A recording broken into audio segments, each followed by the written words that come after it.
अकबर और भू था भेड़ियों की टोली। सर्दियों की एक ठंडी और धुंधली रात। आगरा किले की दीवारों के बाहर यमुना के किनारे हल्की हल्की धुंध तैर रही थी। शहर गहरी नींद में था, मगर कहीं दूर से आई भेड़ियों की हूक ने रात की खामोशी को चीर दिया। ये कोई साधारण भेड़िए नहीं थे। लोग कहते थे कि ये भूथा भेड़ियों की टोली है, जिनकी आंखें लाल अंगारों की तरह चमकती हैं और जो चांदनी रात में प्रकट होकर मौत का संदेश लाते हैं। अगली सुबह अकबर का दरबार सामान्य कार्यों में व्यस्त था, मगर एक खबर ने सबको विचलित कर दिया। किले के बाहर एक व्यापारी की लाश मिली थी। उसके शरीर पर किसी भेड़िए के दांतों के गहरे निशान थे, मगर खून एक बूंद भी नहीं था।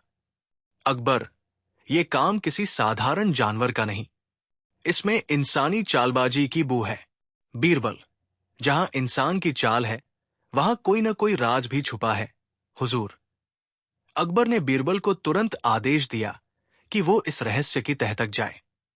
बीरबल ने घटना स्थल का निरीक्षण किया। वहां उसने 3 अजीब बातें देखी। भेड़ियों के पंजों के निशान गोल गोल घूमते हुए थे, मानो किसी ने उन्हें एक जगह बांध दिया हो।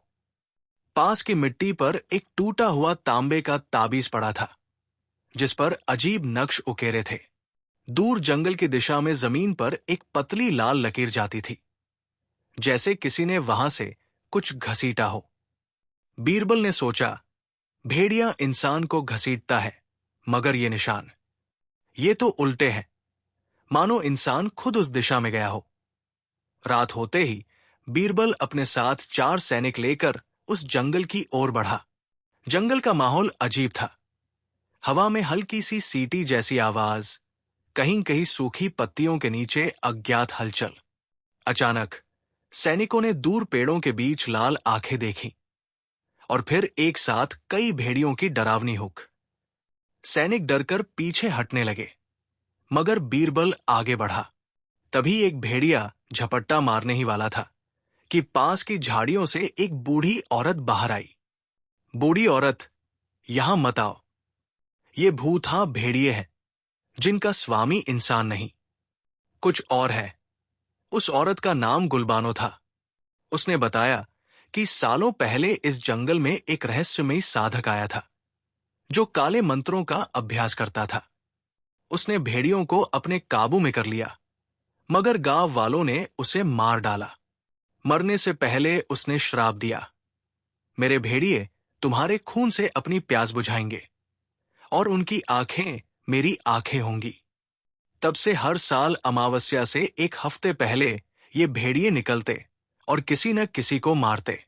गुलबानो ने बताया कि जंगल के बीचों बीच एक पुरानी हवेली है, जिसे लोग काली हवेली कहते हैं। वहां से ही ये भेड़िए निकलते हैं।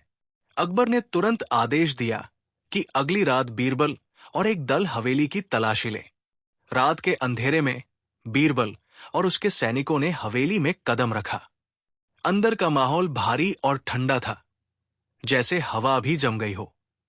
दीवारों पर पुरानी पेंटिंग्स थी, सभी में एक ही व्यक्ति का चित्र, जिसकी आंखें लाल और डरावनी थी। जांच करते समय बीरबल को एक टूटा हुआ फर्श मिला। पत्थर हटाते ही नीचे जाने वाली सीढ़ियां दिखी। सावधानी से नीचे उतरते हुए वे एक बड़े तहखाने में पहुंचे। वहां काले कपड़ों में एक आदमी बैठा था, जिसके चारों ओर 5 भेड़िए लेटे थे और उनकी आंखें चमक रही थी। आदमी, स्वागत है बीरबल, मैं तुम्हारा इंतजार कर रहा था। उस व्यक्ति ने खुद को शमसर कहा, काले जादू का साधक और गुलबानो द्वारा बताए गए श्राप का उत्तराधिकारी। उसने बताया कि ये भेड़िए जीवित नहीं, बल्कि मरे हुए प्राणियों की आत्माएं हैं, जिन्हें उसने अपने मंत्रों से बांध रखा है। शमसर, ये केवल मेरे आदेश पर चलते हैं, और मैं अकबर के ताज तक पहुंचना चाहता हूं। शमसर ने बीरबल को प्रस्ताव दिया, मेरे साथ आ जाओ, और मैं तुम्हें अपनी शक्ति में शामिल कर लूंगा। बीरबल ने इनकार किया। तभी शमसर ने अपने भेड़ियों को हमला करने का आदेश दिया। एक भेड़िया बीरबल पर झपटा, मगर बीरबल ने समय रहते अपनी तलवार चला दी। भेड़िए का शरीर धुएं में बदल गया, मगर बाकी चार ने घेर लिया। उसी समय बाहर से अकबर के सैनिकों की आवाज आई। गोली और तलवार की टकराहट के बीच शमसर अचानक गायब हो गया और उसके साथ उसके बाकी भेड़िए भी। आगरा किले के ऊपर का आकाश सामान्य था, लेकिन पश्चिमी क्षितिज पर चांद का आकार धीरे धीरे लालिमा लेने लगा था। हवा में हल्की सी सर्दी और अजीब सी बेचैनी फैल रही थी। दरबार के ज्योतिषी ने अकबर को चेतावनी दी, हुजूर, आज की रात से शुरू होकर अगले 7 दिन अशुभ है। ये वो समय है जब लाल चांद का श्राप जाग उठता है। अकबर ने चुपचाप बीरबल की ओर देखा। दोनों जानते थे कि ये बात शमसर के खत की याद दिला रही थी। उस रात किले में चौकसी बढ़ा दी गई थी, मगर आधी रात को पहरेदारों ने बताया कि दक्षिणी दीवार के पास अजीब सी खरोंचें मिली हैं, जैसे किसी बड़े जानवर ने पत्थर पर पंजे मारे हों। बीरबल तुरंत मौके पर पहुंचे। खरोंचों के पास गहरी मिट्टी पर 4 पंजों के निशान थे, मगर पंजों की लंबाई और चौड़ाई किसी भी सामान्य भेड़िए से कहीं अधिक थी। बीरबल मन ही मन ये वही लौट आए हैं, लेकिन इस बार इनकी ताकत बढ़ी है। अगली सुबह पता चला कि किले से बाहर गश्त पर गए 3 सैनिक वापस नहीं लौटे। खोज करने पर उनके भाले और ढाल तो मिले, मगर शरीर का कोई अतापता नहीं। मिट्टी पर फिर वही पंजों के निशान और हल्की सी लाल तरल बूंदें मिली, जो खून जैसी थी, मगर छूते ही धुएं में बदल गई। अकबर गुस्से में बोले, बीरबल, ये हमला अब हमारे दरवाजे तक आ चुका है। अब हमें जंगल में नहीं, बल्कि इनका पीछा वही करना होगा जहां ये छिपे हैं। बीरबल, राजा टोडरमल और 10 सैनिक लालटेन और हथियारों के साथ जंगल की ओर निकले। जंगल का माहौल और भी डरावना हो चुका था। पेड़ों की टहनियां हवा में टूटने जैसी आवाज कर रही थी और कभी कभी दूर से भारी सांस लेने की आवाज आती। अचानक पेड़ों के बीच लाल आंखें दिखाई दी, मगर इस बार सिर्फ 5 नहीं, कम से कम 20 भेड़िए थे। उनका घेरा इतना तेज था कि सैनिक घबराकर पीछे हटने लगे। तभी एक भारी गूंजती हुई आवाज आई, स्वागत है मेरे पुराने मेहमानों। छायाओं के बीच से शमसर निकला, अब पहले से भी अधिक भयानक। उसका चोगा गहरे लाल रंग का था और उसके हाथ में एक लंबी काली लाठी थी, जिसके सिरे पर किसी भेड़िए की खोपड़ी जड़ी थी। शमसर, तुमने मेरी पिछली मेहमानवाजी को अस्वीकार कर दिया था, बीरबल, मगर इस बार तुम्हारे पास कोई विकल्प नहीं। लाल चांद की रात ने मेरी शक्ति 100 गुना कर दी है। शमसर ने अपनी लाठी जमीन पर मारी और भेड़ियों की टोली ने हमला कर दिया। सैनिक बहादुरी से लड़े, मगर जो भी भेड़िया मारा जाता, उसका शरीर धुएं में बदलकर हवा में विलीन हो जाता और फिर वही भेड़िया अचानक किसी और दिशा से जीवित होकर हमला कर देता। बीरबल ने महसूस किया कि ये प्राणी केवल जादू से बंधी आत्माएं हैं। इन्हें हराने के लिए जादू के स्रोत को नष्ट करना होगा। भारी संघर्ष के बाद बीरबल और टोडरमल किसी तरह शमसर से बचते हुए फिर से उस काली हवेली की ओर भागे। इस बार हवेली के अंदर हर पेंटिंग की आंखें लाल थी और दीवारों पर नई खून सी लकीरें बनी थी, जैसे किसी ने ताजा मंत्र लिखा हो। तहखाने में उतरने पर उन्होंने देखा कि बीच में एक गोलाकार लाल निशान बना है, जिसके अंदर से हल्की सी धड़कन जैसी आवाज आ रही थी, मानो वो जमीन में कोई दिल धड़क रहा हो। बीरबल ने समझ लिया कि यही शमसर की शक्ति का स्रोत है। टोडरमल ने तलवार से उस निशान को काटने की कोशिश की, मगर जैसे ही तलवार छुई, तेज लाल बिजली सी चमकी और टोडरमल पीछे गिर पड़े। उसी समय शमसर प्रकट हुआ। शमसर, तुम सोचते हो कि इस मंत्र को तोड़ सकते हो? लाल चांद का श्राप मेरे खून से बंधा है। जब तक मैं जिंदा हूं, ये भेड़िए अमर है। अचानक एक औरत हवेली में दाखिल हुई, वही गुलबानो जो पिछले बार जंगल में मिली थी। उसके हाथ में चांदी का एक बड़ा कटोरा था, जिसमें कोई नीला तरल भरा था। गुलबानो, शमसर, तूने मेरे बेटे की आत्मा को इन भेड़ियों में बांधा है। अब मैं तेरा श्राप तोड़ूंगी। उसने कटोरे का सारा तरल उस लाल निशान पर उड़ेल दिया। तेज चीख, लाल रोशनी का विस्फोट और भेड़ियों की टोली एक साथ दर्द से हुआ करती हुई हवा में विलीन होने लगी। मगर विस्फोट के बीच शमसर ने अपने लाठी को जमीन में मारा और एक गहरी दरार खुल गई। वो उस दरार में कूद गया और वो दरार तुरंत बंद हो गई, जैसे कुछ हुआ ही न हो। बीरबल ने आसपास देखा। हवेली धीरे धीरे राख में बदल रही थी। गुलबानों की सांसें तेज हो गई थी और वो बोली, ये खत्म नहीं हुआ।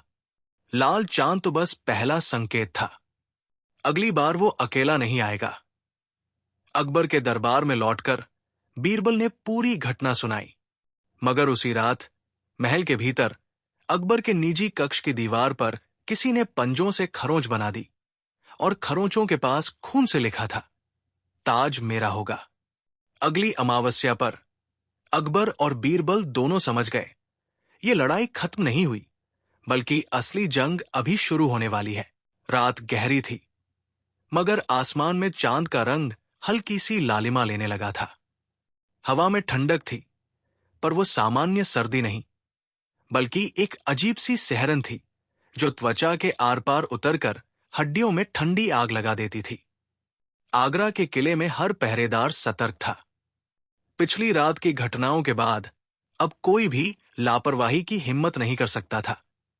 दरबार के ज्योतिषी पंडित हरिदत्त राजमहल की छत पर खड़े चांद को देख रहे थे। उनके माथे पर चिंता की रेखाएं गहरी थी। उन्होंने धीरे से कहा, हुजूर, ये वही समय है जिसके बारे में पुरानी पांडुलिपियों में चेतावनी लिखी है। लाल चांद का श्राप जाग उठा है। अकबर ने गहरी सांस ली और अपनी नजर बीरबल पर डाली। दोनों जानते थे कि शमसर का खतरा खत्म नहीं हुआ, बल्कि अब वो पहले से ज्यादा ताकतवर लौट सकता है। अगले ही दिन सुबह किले के दक्षिणी प्रांगण से खबर आई, एक सैनिक गायब हो गया है।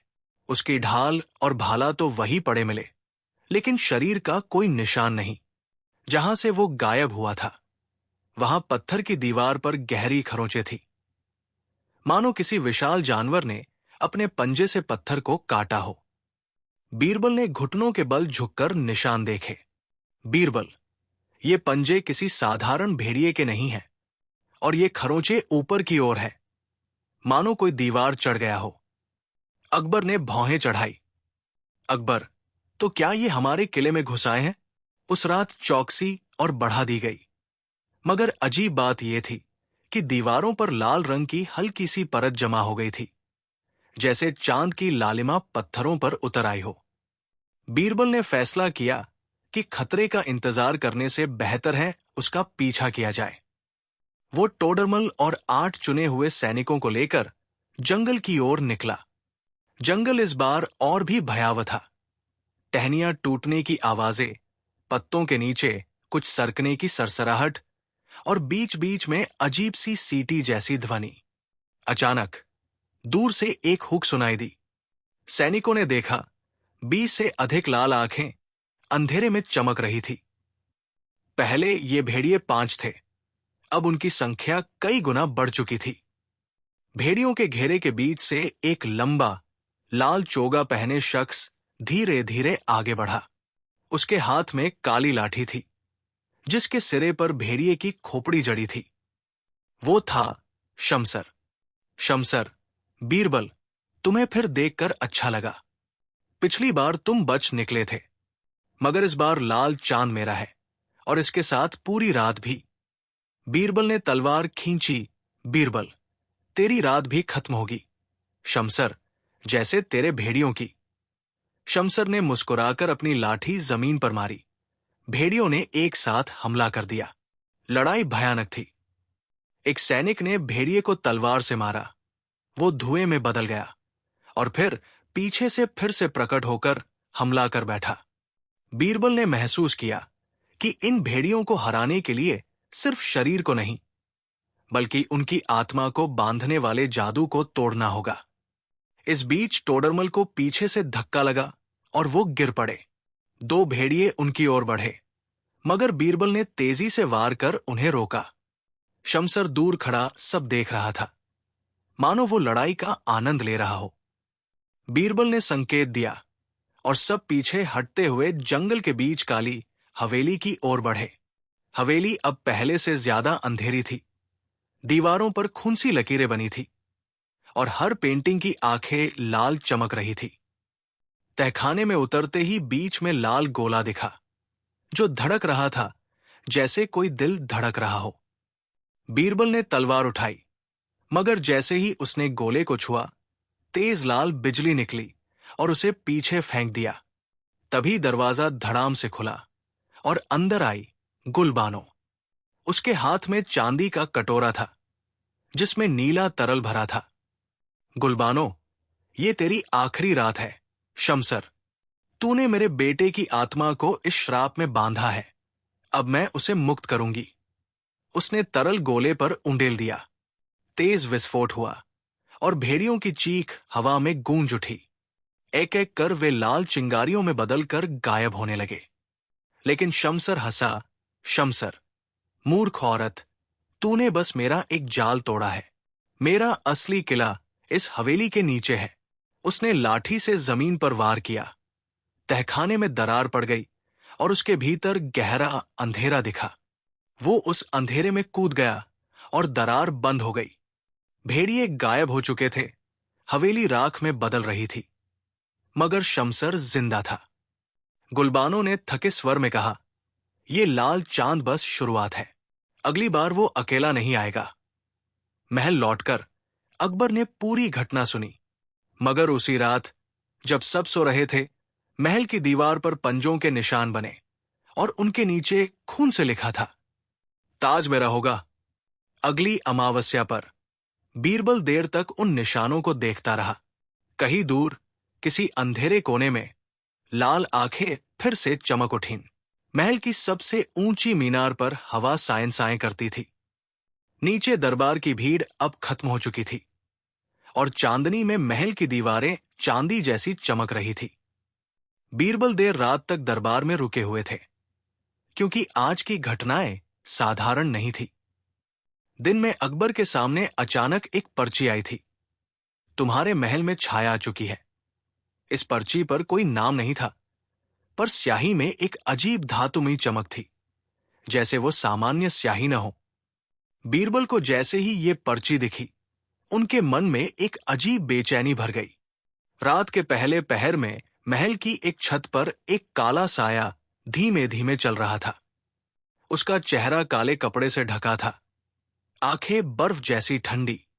उसके हाथ में एक पतली चमकती हुई तीर जैसी खंजर थी, जिसे वो निशब्द कहता था, क्योंकि इससे किसी के गिरने की आवाज भी नहीं आती थी। ये वही गुप्त हत्यारा था, जिसका नाम किसी ने नहीं सुना, पर अफवाह थी कि वो केवल छाया के आदेश पर ही चलता है। उसका लक्ष्य स्पष्ट था, बीरबल। लेकिन उसकी चाल अजीब थी। वो न तो सीधे बीरबल पर हमला करने आया, न अकबर के पास। वो महल के भीतर उस हिस्से में जा रहा था जहां कोई साधारण आदमी जाने की हिम्मत नहीं करता। पुरानी अंधेरी कोठरी जो सालों से बंद थी। दूसरी ओर महल से दूर पहाड़ियों के बीच एक पुराना मठ था, जो बाहर से जर्जर लग रहा था, पर अंदर उसकी दीवारों पर विचित्र मंत्र खुदे थे। वहां एक वृद्ध व्यक्ति अग्नि के सामने ध्यानमग्न बैठा था। उसकी दाढ़ी सफेद, पर आंखों में चिरयौवन की चपलता थी। वो था आरिफ अल-हयात, शमसर का गुरु। आरिफ अपनी हथेली पर एक छोटा काला पत्थर घुमा रहा था, जिसमें अजीब धुंध घूम रही थी। वो खुद से बुदबुदाया, समय आ गया है। शमसर ने जो शुरू किया था, उसे अब मैं पूरा करूंगा। उसने हवा में मंत्र फूका और पत्थर में धुंध का आकार बदल गया। अब उसमें बीरबल का चेहरा दिख रहा था। महल में ही बीरबल अपने कक्ष में सोच में डूबे थे कि अचानक एक ठंडी हवा चली और उनके सामने एक औरत खड़ी हो गई। उसके कपड़े किसी अजीब धातु के बने थे, जो प्रकाश में रंग बदलते थे। आंखों में हल्की चमक थी, जैसे उनमें तारों की छाया कैद हो। मैं समय से परे हूं और तुम्हारे समय में आई हूं, उसने धीमे स्वर में कहा। क्यों? बीरबल ने सीधा सवाल किया। क्योंकि एक शक्ति, जिसे तुम अभी छाया कहते हो, पूरे साम्राज्य को निगलने वाली है और तुम्हें बचाना ही भविष्य को बचाना है।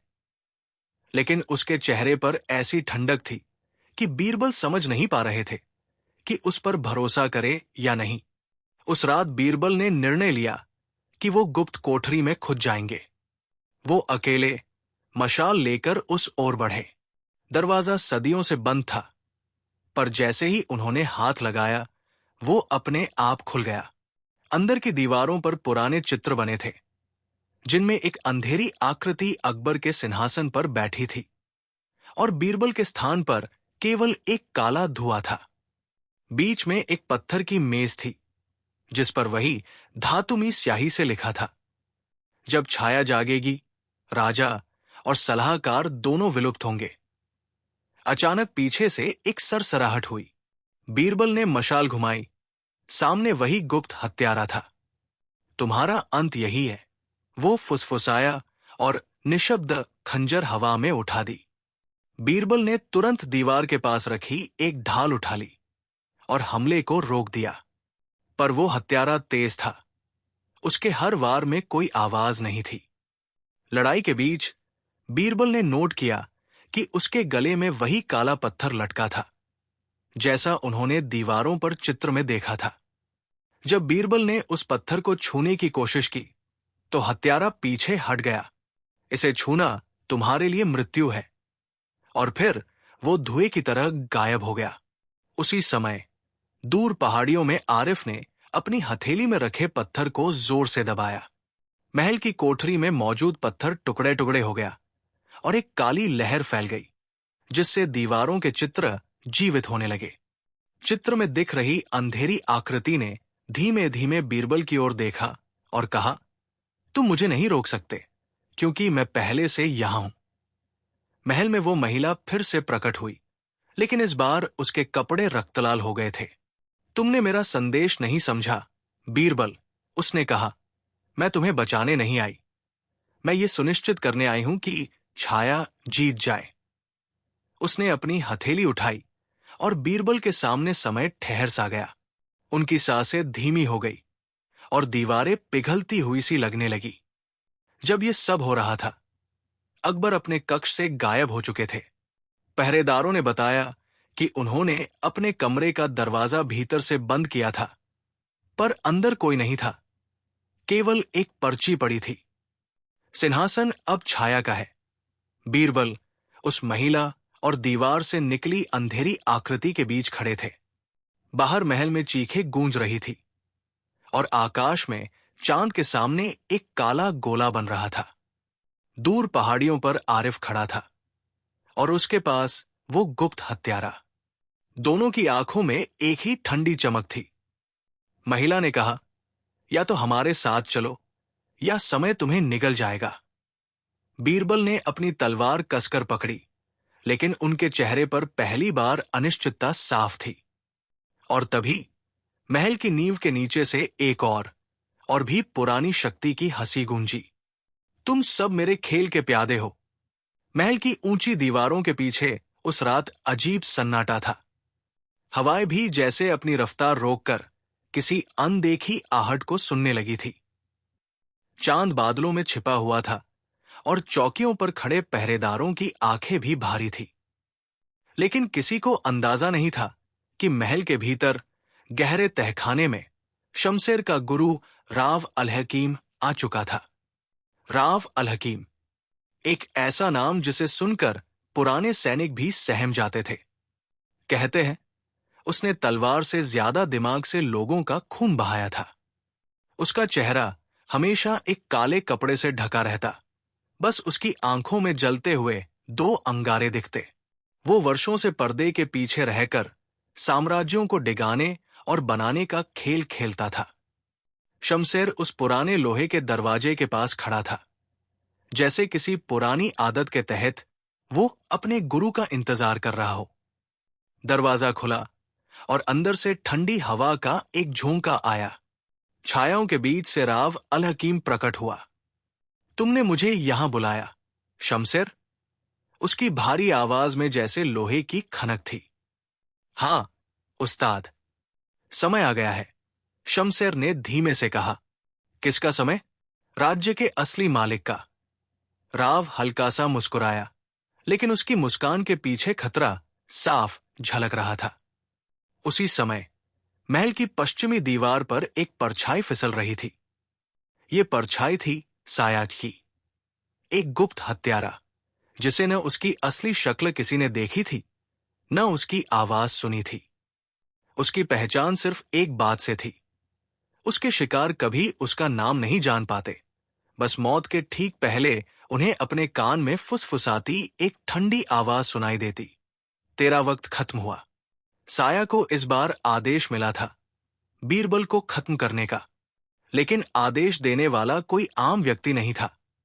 वो आदेश राव अलकीम के अलावा किसी का हो ही नहीं सकता था। या क्या ये किसी और का खेल था? साया को सिर्फ एक सील मिली थी, एक काले मोम से जड़ी अंगूठी जिस पर कोई अनजाना चिन्ह था। उसने इसे अपने कपड़े के अंदर छुपाया और महल के भीतर घुसने लगा। उस रात बीरबल अपने कक्ष में कुछ पुराने ग्रंथ पढ़ रहा था, लेकिन उसका मन अजीब सी बेचैनी में डूबा था। अकबर को वो बार बार समझाने की कोशिश कर चुका था कि दरबार में कोई गहरी साजिश चल रही है, लेकिन अकबर अब भी सोचता था कि ये महज राजनीतिक तनाव है। बीरबल ने अपनी मेज पर रखे अमावस्या के भविष्यफल के पन्नों को देखा। एक पुराना हस्तलिखित पत्र जिसमें लिखा था, जब चांद सबसे अंधेरे में होगा, तब राज सिंहासन पर बैठा राजा अपने ही रक्त का शिकार बनेगा और उसके सबसे भरोसेमंद की छाती में पहला वार होगा। उसने ये पंक्तियां कई बार पढ़ी थी, लेकिन अब उन्हें पढ़ते पढ़ते उसकी रीढ़ में सिहरन दौड़ गई। क्या ये भविष्यवाणी उसी रात के लिए थी? राव और शमशेर महल के तहखाने में रखे एक बड़े मानचित्र के सामने खड़े थे। तुम्हारा काम आधा हो चुका है, राव ने कहा। बाकी आधा? बाकी आधा बीरबल को खत्म करना और अकबर को इतना तोड़ देना है कि वो अपने निर्णय खुद न ले सके। लेकिन उस्ताद, आपने कभी नहीं बताया कि असली मालिक कौन है। क्या आप? राव की आंखों में हल्की चमक आई।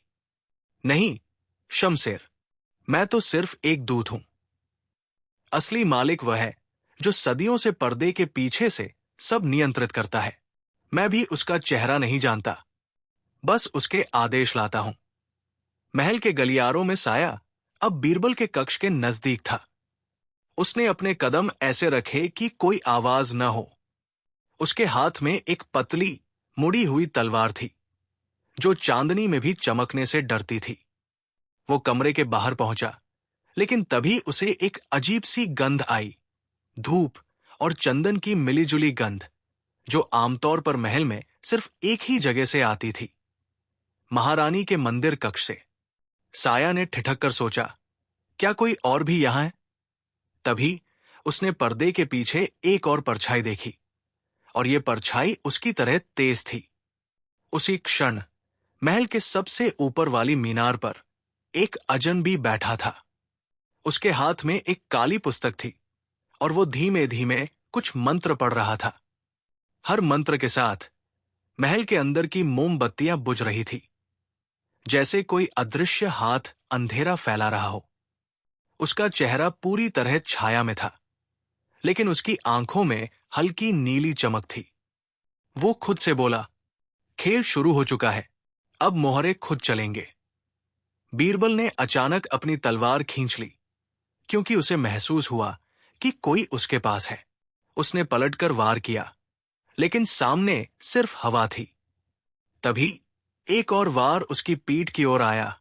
यह साया था, लेकिन जैसे ही तलवार बीरबल के करीब पहुंची, एक और हाथ बीच में आया और उसने तलवार रोक दी। यह राव अलकीम था।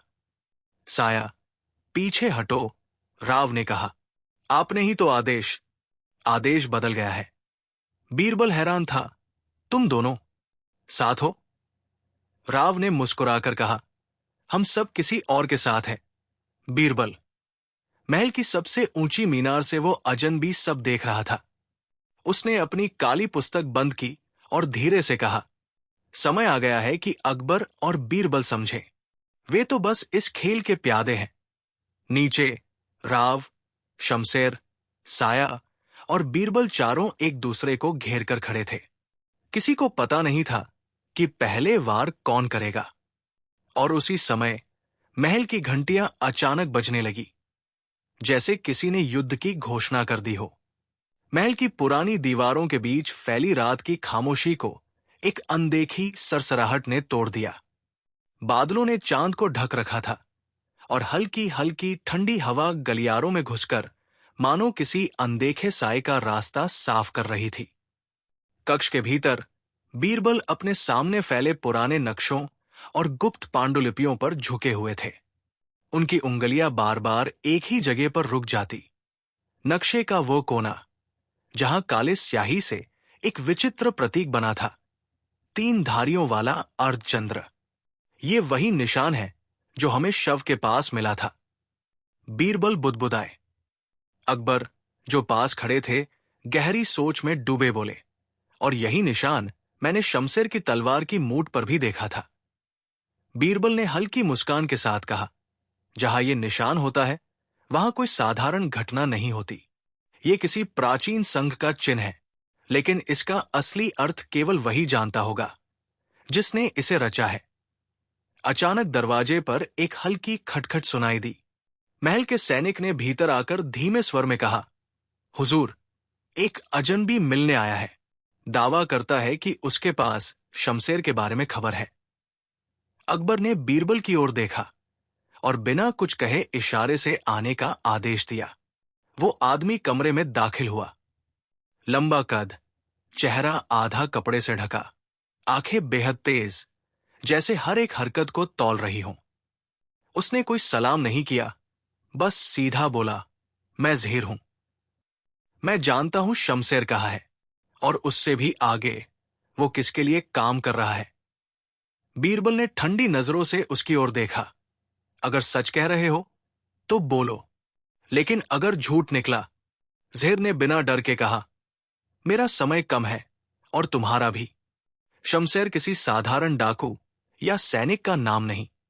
वह साया-ए-शेर नामक एक गुप्त संघ का हिस्सा है, जो 100 साल से साम्राज्यों के तख्तापलट में शामिल रहा है।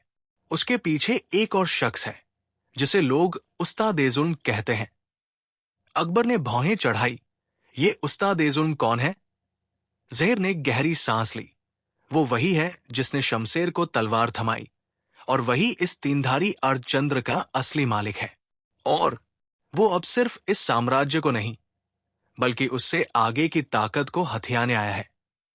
बीरबल कुछ बोल पाते, इससे पहले बाहर से घोड़े की तेज टापें सुनाई दी। ज़हीर की नजर दरवाजे की ओर गई। उन्होंने मुझे ढूंढ लिया है। इतना कहते ही दरवाजा टूटकर खुला और काले लिबास में 3 नकाबपोश अंदर घुस आए। उनके हाथों में लंबी मुड़ी हुई छुरियां थी। बीरबल और अकबर ने तलवारें खींच ली। कुछ ही पलों में कमरा युद्ध भूमि बन गया। ज़हीर ने एक हमलावर को गिराते हुए चिल्लाया, बीरबल, अगर जानना चाहते हो कि उस्ताद-ए-ज़ुल्म कहाँ है, तो खानाबदोशों की घाटी जाओ। लेकिन वहां पहुंचने के लिए पहले सिल्वर पास पार करना होगा। और फिर जैसे वो आया था वैसे ही वो अंधेरे में गायब हो गया। 2 दिन बाद अकबर, बीरबल और उनके विश्वसनीय सिपाही सिल्वर पास की ओर निकल पड़े। रास्ता खतरनाक था। बर्फीले पहाड़, गहरी खाइयां और चारों तरफ फैली हुई अजीब सी खामोशी। रात के समय जब सभी अलाव के पास बैठे थे, बीरबल ने धीमे स्वर में कहा, जहां तक मुझे याद है, खानाबदोशों की घाटी के बारे में कहा जाता है कि वहां जाने वाले या तो वापस नहीं लौटते, या लौटते हैं तो उनकी याददाश्त पूरी तरह मिट चुकी होती है। अकबर ने आग की लपटों में देखते हुए कहा, और यही वजह है कि हमें वहां जाना होगा। तीसरे दिन सुबह वे सिल्वर पास पर पहुंचे। पास के ठीक बीच में एक पुराना पत्थर का दरवाजा खड़ा था, जिस पर वही 3धारी अर्धचंद्र बना था। दरवाजे के सामने खड़े ही थे कि पीछे से घोड़ों की टाप सुनाई दी। 6 घुड़सवार पूरी तरह लोहे के कवच में, और उनके आगे शमशेर, उसकी आंखों में ठंडी आग थी। तुम बहुत आगे आ गए हो बीरबल, अब वापस जाओ। बीरबल ने कहा, हम तब तक नहीं रुकेंगे जब तक उस शक्ति का पर्दाफाश न कर दें जो तुम्हें चला रही है। शमशेर हंसा, तुम समझते हो कि यह मेरी लड़ाई है? नहीं, मैं तो सिर्फ एक मोहरा हूं। असली खिलाड़ी तुमसे मिलने के लिए बेचैन है। इससे पहले कि कोई कुछ समझ पाता, शमशेर ने अपनी तलवार से दरवाजे पर वार किया। दरवाजा धीरे धीरे खुला और अंदर से अजीब ठंडी नीली रोशनी बाहर फैल गई। दरवाजे के भीतर कदम रखते ही उन्हें महसूस हुआ कि यह दुनिया अलग है। आसमान बैंगनी, पेड़ काले, और हवा में एक धातु सी गंध। घाटी के बीच एक विशाल तंबू खड़ा था और उसके सामने एक बूढ़ा आदमी बैठा था। लंबा चोगा, सफेद दाढ़ी और आंखों में अजीब सा नशा। तो तुम आ गए, बूढ़ा बोला। मैं हूं उस्ताद-ए-जुल्म। अकबर ने तलवार सीधी करते हुए कहा, तुम्हारा खेल यही खत्म होगा। उस्ताद मुस्कुराया, तुम सोचते हो कि मैं इस घाटी का मालिक हूं? नहीं, मैं तो भी एक सेवक हूं। असली मालिक साया-ए-सय्याह है। बीरबल ने पूछा, साया-ए-सय्याह कौन? उस्ताद ने आसमान की ओर देखा, वो जो हर साम्राज्य की डोर अपने हाथ में रखता है, जिसे कोई देख नहीं सकता। और उसने तुम्हें चुन लिया है बीरबल। इतना कहते ही चारों तरफ अंधेरा छा गया और नीली रोशनी ने बीरबल को घेर लिया। उनके कानों में एक फुसफुसाहट गूंजी, अब तुम हमारे हो। रात गहरी थी और महल की दीवारों पर लगी मशालों की लौ हवा में कांप रही थी। बादलों के पीछे से चांद कभी कभार झांकता, मानो किसी अजनबी की आंखें अंधेरे से सब कुछ देख रही हों। बीरबल अपने कक्ष में अकेले बैठे पुरानी पांडुलिपियों और नक्शों को टटोल रहे थे। वो न तो दरबार में थे, न ही किसी परिचित जगह पर। ये एक गुप्त कक्ष था जिसकी मौजूदगी सिर्फ अकबर और बीरबल को पता थी। लेकिन आज बीरबल के हाथों में जो कागज था वो किसी आम रिपोर्ट जैसा नहीं था। ये एक पुराना सील किया हुआ पत्र था जो उन्हें पिछले दरवाजे से आया, बिना किसी संदेशवाहक के। सील पर एक अजीब चिन्ह बना था, आधा चांद, आधा सूर्य और बीच में खून जैसा लाल बिंदु। पत्र में बस इतना लिखा था, शमशेर अकेला नहीं है, असली मालिक परछाइयों में है। वो वही है जिसने तुम्हें यहां तक पहुंचाया और वही तुम्हें खत्म भी करेगा। बीरबल ने एक लंबी सांस ली। वो जानते थे ये खेल अब केवल शमशेर को पकड़ने का नहीं रहा, किसी और की मौजूदगी थी जो पर्दे के पीछे से सारे धागे खींच रहा था। उसी रात महल के उत्तर पश्चिमी हिस्से में तैनात पहरेदारों ने अजीब आवाज सुनी, जैसे कोई परिंदा रात के सन्नाटे में पंख फड़फड़ा रहा हो। लेकिन वो आवाज बेहद भारी थी और हवा में एक लोहे की गंध खुली हुई थी। करीब आधी रात को रानी के कक्ष की ओर जाने वाली गलियों में एक काला साया फिसलता चला गया। उसकी चाल में न कोई हड़बड़ी थी, न कोई डर, मानो वो महल की हर ईंट से वाकिफ हो। उसके हाथ में एक पतली चांदी की धार वाली तलवार थी जिस पर हल्की सी नीली चमक थी। ये कोई साधारण तलवार नहीं थी, ये सलीब की धार थी, जिसके बारे में कहा जाता था कि इसका वार जहर और जादू दोनों की तरह असर करता है। जब वो साया रानी के कक्ष के पास पहुंचा, अचानक सामने बीरबल आ खड़े हुए। तुम जो ढूंढ रहे हो वो यहां नहीं है, बीरबल ने धीमे लेकिन सख्त स्वर में कहा। काले कपड़े वाला हत्यारा एक पल को रुका, फिर हल्के से बोला, मैं जो ढूंढ रहा हूं वो तुम हो बीरबल। इसके बाद जो हुआ वो तलवारों की चमक और सन्नाटे में गूंजती टकराहट की एक लंबी जंग थी। बीरबल ने मुश्किल से उसकी चाल रोकी, लेकिन वो साया उतनी ही तेजी से गायब हो गया जितनी तेजी से आया था। अगले दिन अकबर ने बीरबल को बुलाया। उनके चेहरे पर तनाव साफ था। बीरबल, हमें खबर मिली है कि शमशेर काबुल की पहाड़ियों में देखा गया है और वो अकेला नहीं है। कौन है उसके साथ? बीरबल ने पूछा। एक बूढ़ा आदमी, जिसके बारे में कहा जाता है कि वो तलवार और जहर दोनों में माहिर है। उसका नाम है आरिफ खान। बीरबल का चेहरा कठोर हो गया। आरिफ खान का नाम उन्होंने सिर्फ पुरानी जासूसी रिपोर्टों में सुना था। कहा जाता था कि वह कभी साम्राज्य के ही गुप्त जासूसों का सरगना था, लेकिन एक मिशन के बाद वो लापता हो गया।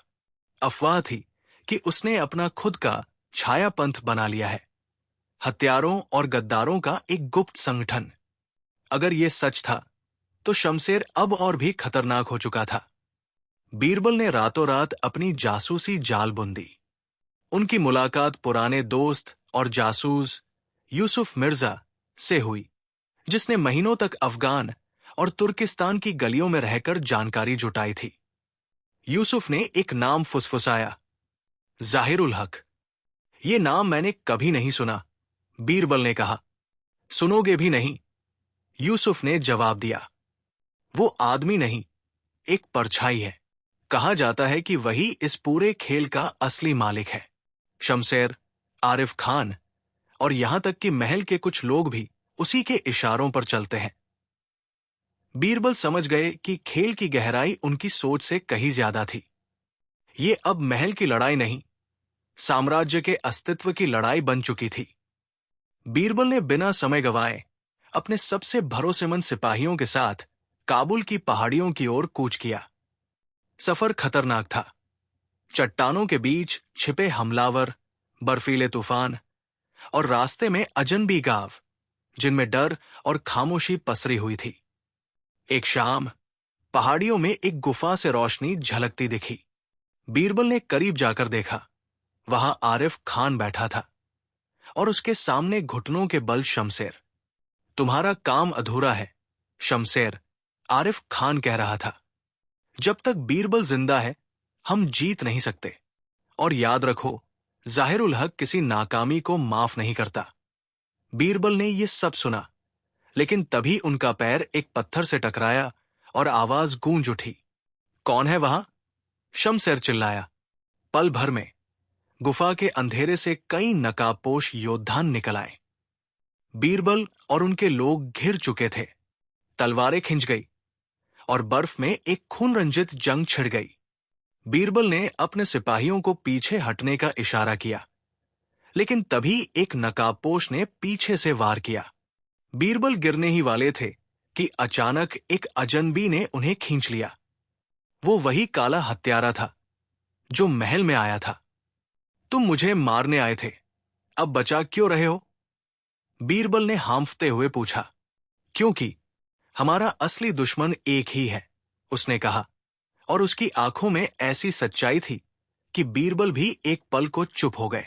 लड़ाई किसी तरह खत्म हुई, लेकिन शमशेर और आरिफ खान बर्फीले तूफान में गुम हो गए। काला हत्यारा, जिसने अपना नाम सैफ बताया, बीरबल के साथ रहने को तैयार हो गया, लेकिन उसने चेतावनी दी। जाहिरुल हक तुम्हें पहले ही देख रहा है। वो तुम्हारे हर कदम को जानता है, और जब वो सामने आएगा, तब न मैं न कोई और तुम्हें बचा पाएगा। बीरबल ने उसकी ओर देखा। तो हमें उससे पहले उसे ढूंढना होगा। सैफ हल्के से मुस्कुराया। तुम समझते हो कि तुम ढूंढोगे? नहीं बीरबल, वो चाहेगा कि तुम उसे ढूंढो, और यही तुम्हारा जाल होगा। उस रात दूर पहाड़ियों में एक ऊंचे किले की खिड़की से एक आदमी चांद को देख रहा था। उसके चेहरे पर गहरी झुर्रियां थी, लेकिन आंखों में अजीब सी चमक। यही था जाहिरुल हक। वो बुदबुदाया, खेल शुरू हो चुका है, अब देखना है बीरबल कब तक टिकता है। और उसी क्षण महल की ओर एक कबूतर उड़ चला। उसके पैर में बंधा एक काला रिबन, जिस पर सिर्फ एक शब्द लिखा था, अगला वार। दिल्ली की ठंडी रात में चांद अधूरा था। आधा चांद, आधी रोशनी और आधा अंधेरा, मानो आसमान भी किसी अधूरी कहानी को सुनाने पर अड़ा हो। महल के बाहर हवा में सरसराहट थी, और पहरेदारों के कदमों की आहट गलियारों में गूंज रही थी। लेकिन इन आहटों के बीच कहीं एक और आवाज थी, इतनी धीमी कि सिर्फ वही सुन सकता था जो उसकी तलाश में हो। एक फुसफुसाहट जो मौत का पैगाम लेकर चलती थी। बीरबल उस रात महल में नहीं थे। वे यमुना के किनारे बसे एक पुराने मंदिर में थे, जहां वे शमसर के पुराने गुरु के बारे में सुराग लेने पहुंचे थे। वो गुरु, जिसे लोग साया कहते थे, क्योंकि कहते थे कि वो कभी दिन में नहीं दिखता और रात में उसकी परछाई भी असली नहीं होती। मंदिर पुराना था, दीवारों पर उखड़ा हुआ रंग और बीच में टूटी मूर्ति। लेकिन सबसे अजीब बात यह थी कि वहां कोई पुजारी नहीं था। बीरबल ने जैसे ही भीतर कदम रखा, अचानक चारों तरफ दिए जल उठे, मानो किसी ने पहले से उनकी आहट महसूस कर ली हो। तुम यहां क्यों आए हो, बीरबल? एक भारी और खुरदुरी आवाज गूंजी। बीरबल ने अंधेरे में देखा, लेकिन किसी को नहीं पाया। मुझे शमसर के गुरु के बारे में जानना है, बीरबल ने शांत स्वर में कहा। उसका गुरु नहीं, उसका मालिक, आवाज ने कहा, और तभी परछाइयों से एक लंबा कद वाला बूढ़ा निकल आया। उसकी आंखें लाल थी, लेकिन उनमें उम्र का धुंधलापन नहीं, बल्कि किसी गहरे रहस्य की चमक थी। शमसर तो बस एक मोहरा है, बूढ़े ने कहा। असल खेल तो कोई और खेल रहा है। कौन? बूढ़ा हल्का सा हंसा। वही जो इस साम्राज्य के बाहर से इसे चला रहा है, परछाई का दरबार। बीरबल ने यह नाम पहले भी सुना था। एक गुप्त संगठन जो न तो किसी राज्य के अधीन था, न ही किसी नियम के बंधन में। उनके लोग अलग अलग नाम से अलग अलग जगहों पर सत्ता को अपने हिसाब से मोड़ते थे। बूढ़े ने एक कागज बीरबल को दिया। उस पर एक प्रतीक बना था, एक आधा चांद और उसके बीच से गुजरती हुई तलवार। ये उनका निशान है। अगर ये तुम्हें कहीं दिखे तो समझ लेना कि वहां उनकी मौजूदगी है, बूढ़ा बोला। बीरबल ने वो कागज जेब में रखा और आगे बढ़ने ही वाले थे कि बूढ़ा बोला, लेकिन सावधान। जिस रास्ते पर तुम चल रहे हो, वहां से लौटकर कोई नहीं आया। उसी रात अकबर अपने कक्ष में थे, तभी अचानक पहरेदारों ने शोर मचाया। महल में एक घुसपैठिया घुस आया था। उसका चेहरा ढका हुआ था और हाथ में एक छोटा सा खंजर था, जो चांदनी में नीला चमक रहा था। घुसपैठिया बेहद तेज था, 2 पहरेदारों को गिरा चुका था। लेकिन जब वो अकबर के कक्ष तक पहुंचा, तभी बीरबल आ गए। तुम? बीरबल ने हैरानी से कहा। घुसपैठिया रुका, फिर धीरे धीरे नकाब उतारा और सामने वही चेहरा था जिसे बीरबल ने बरसों पहले देखा था, लेकिन जिसे वे मरा हुआ समझते थे। आरिफ। आरिफ कभी अकबर के गुप्तचरों में सबसे चतुर था, लेकिन कई साल पहले एक मिशन में लापता हो गया था। तुम यहां क्यों? बीरबल ने पूछा। तुम्हें बचाने, आरिफ ने कहा। परछाई का दरबार तुम्हें खत्म करना चाहता है, और अकबर को भी। आरिफ ने बताया कि शमसर असल में परछाई के दरबार का सिर्फ एक शिकारी है, और असली शिकार अभी शुरू होना बाकी है। उनका असली मकसद सिर्फ सत्ता पाना नहीं, बल्कि एक चेतना की चाबी हासिल करना है। एक रहस्यमयी वस्तु जो किसी भी इंसान के विचार और फैसले बदल सकती है। और वो चाबी कहाँ है? अकबर ने पूछा। आरिफ ने धीमे स्वर में कहा, यही महल में। लेकिन तुम्हें इसका पता भी नहीं। बीरबल को एहसास हुआ कि मामला सिर्फ राजनीति का नहीं, बल्कि ऐसी ताकत का है जो पूरे साम्राज्य को गुलाम बना सकती है। अगली रात बीरबल और आरिफ महल की छत पर खड़े थे। दूर आसमान में आधा चांद था और उसके नीचे से एक बाज उड़ता हुआ उनके पास आकर बैठा। बाज के पैर में एक छोटा सा सिल्वर ट्यूब बंधा था। ट्यूब में एक पर्ची थी। 3 रात बाद पुरानी सुरंग के नीचे परछाई का पहला दरबार लगेगा। अगर आना चाहते हो तो अकेले आना। 3 रात बाद बीरबल अकेले निकल पड़े। महल से दूर जंगल के बीच एक पुराना किला था, जिसके नीचे सदियों पुरानी सुरंगें फैली थी। बीरबल ने मशाल जलाई और अंदर उतरे। सुरंग में अजीब सी नमी थी और दीवारों पर काले धब्बे। कुछ दूरी पर उन्हें धीमे स्वर में मंत्रोच्चार सुनाई दिए। आवाज का पीछा करते हुए वे एक विशाल कक्ष में पहुंचे। वहां काले वस्त्रों में लोग गोल घेरा बनाकर खड़े थे। बीच में एक पत्थर की मेज पर चांदी का संदूक रखा था, शायद वही चेतना की चाबी। लेकिन इससे पहले कि बीरबल कुछ कर पाते, पीछे से किसी ने उनका कंधा पकड़ लिया। तुम यहां क्यों आए, शिष्य? वही बूढ़ा साया उनके पीछे खड़ा था। शिष्य? बीरबल ने चौंक कर पूछा। बूढ़ा मुस्कुराया। हां, तुम मेरे पुराने शिष्य हो, जिसे मैंने बचपन में तैयार किया था, लेकिन तुम्हें सच्चाई कभी नहीं बताई। बीरबल के सामने अब दो रास्ते थे, या तो परछाई का हिस्सा बन जाए या उसका हमेशा के लिए अंत कर दे। लेकिन तभी सभा के बीच से शमसर आगे आया और बोला, अब देर हो चुकी है।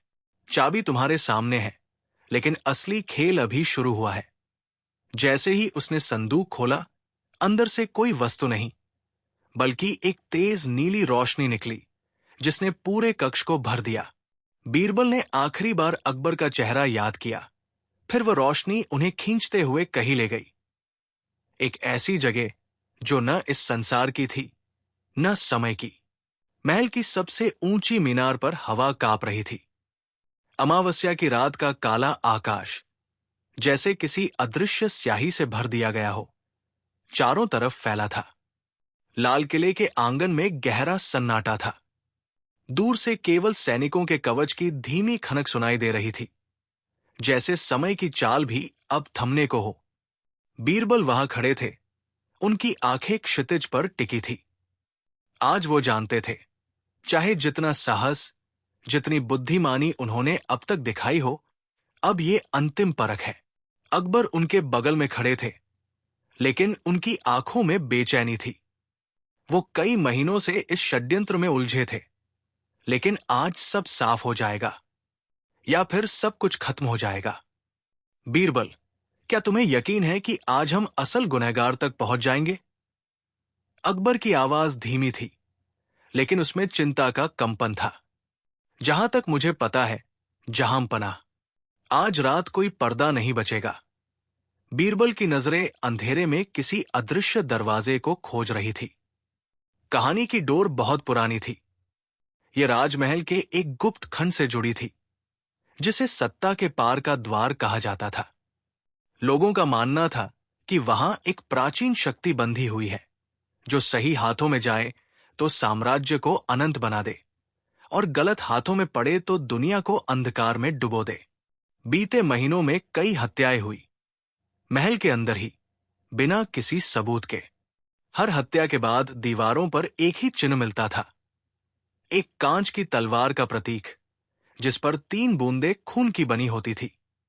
बीरबल ने एक एक सुराग जोड़ा और पाया कि यह सब केवल महल के अंदर का मामला नहीं था।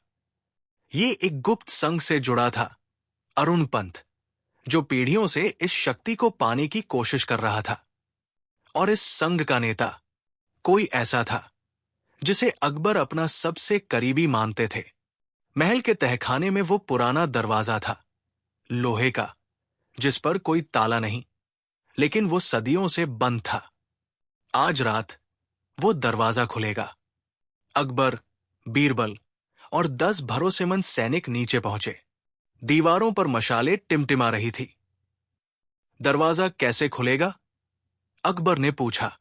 खून से, जहांपनाह, बीरबल ने शांत स्वर में कहा।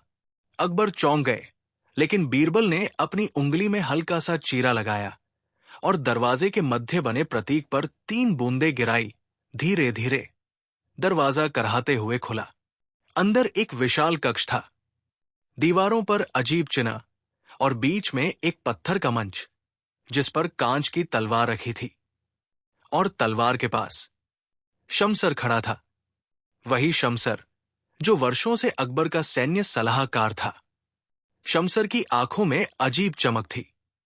आखिरकार सम्राट और उनका बुद्धिमान मंत्री यहां तक आ ही गए। उसने ठंडी हंसी के साथ कहा, शमसर, तुम? अकबर का स्वर टूट गया। हां, मैं तुम्हारी सेवा में सालों बिताए, लेकिन असल में मैं अरुण पंत का उत्तराधिकारी हूं। बीरबल ने आगे बढ़ते हुए कहा, और इन हत्याओं के पीछे भी तुम ही थे। जो भी इस शक्ति का रहस्य जान सकता था, तुमने उसे खत्म कर दिया। शमसर मुस्कराया, क्योंकि केवल मैं ही इस तलवार को नियंत्रित कर सकता हूं। उसने कांच की तलवार उठाई। उसके उठाते ही पूरा कक्ष नीली रोशनी से भर गया। ये केवल एक हथियार नहीं, बीरबल, ये आत्माओं को बांधने और आजाद करने की चाबी है, और मैं इसे इस्तेमाल करके इतिहास बदल दूंगा। बीरबल ने इशारे से सैनिकों को पीछे हटने को कहा। तुम्हें लगता है तलवार तुम्हारी है, शमसर, लेकिन ये शक्ति केवल उस व्यक्ति को मिलती है जो सत्य के साथ हो। सत्य? शमसर हंस पड़ा। सत्य सिर्फ विजेताओं की कहानी है। अकबर ने तलवार छीनने की कोशिश की, लेकिन तलवार से निकलती रोशनी ने उन्हें पीछे धकेल दिया। बीरबल ने अपनी जेब से एक पुराना ताबीज निकाला, वही जो उन्हें सालों पहले एक सूफी फकीर ने दिया था। ये ताबीज इसी तलवार की विपरीत शक्ति है। जैसे ही ताबीज और तलवार पास आए, दोनों से चकाचौंध कर देने वाली रोशनी फूटी। हवा में एक अजीब गूंज भर गई और दीवारों के चिन्ह चमकने लगे। तलवार से एक पारदर्शी आकृति निकली, एक वृद्ध ऋषि जैसी, जिसकी आंखों में शांति थी। तुमने इस शक्ति का गलत इस्तेमाल करने की कोशिश की, शमसर, वो स्वर गूंजा, और इसके लिए तुम्हें दंड मिलेगा। शमसर चीख उठा, लेकिन उसकी चीख धीरे धीरे धुंध में बदल गई और वो हवा में विलीन हो गया। ऋषि ने अकबर और बीरबल की ओर देखा। ये तलवार अब अपनी जगह लौटेगी, जहां से इसे कभी कोई न निकाल सके। तलवार धीरे धीरे मंच के भीतर समा गई और पत्थर फिर से सील हो गया। अब ये शक्ति दुनिया से हमेशा के लिए छिपी रहेगी। इतना कहकर ऋषि भी प्रकाश में विलीन हो गए। जब वे तहखाने से बाहर आए, सुबह हो चुकी थी। महल के ऊपर पहली किरणें फैल रही थी। अकबर ने गहरी सांस ली। बीरबल, अगर तुम न होते तो। जहां पनाह, बीरबल ने मुस्कुराकर कहा, सत्ता का असली द्वार शक्ति नहीं, सत्य है। महल में शांति लौट आई। कोई खतरा नहीं, कोई गुप्त संग नहीं, कोई अंधकार नहीं। शमसर की गद्दारी का सच छिपा दिया गया, ताकि साम्राज्य में अशांति न फैले। बीरबल अपने कक्ष में लौटे। मेज पर वो ताबीज रखा था, जो अब केवल एक साधारण धातु का टुकड़ा लग रहा था। उन्होंने खिड़की से बाहर देखा और पहली बार महसूस किया कि ये कहानी अब पूरी हो चुकी है, और इस तरह सभी रहस्य खुल गए। अरुण पंथ, कांच की तलवार, सत्ता के पार का द्वार, शमसर की गद्दारी, सबका अंत हो गया। शक्ति वापस बंद हो गई और कोई भी इसे फिर से नहीं जगा सकेगा। ये वो बिंदु था जहां से कहानी को आगे बढ़ाना संभव नहीं था।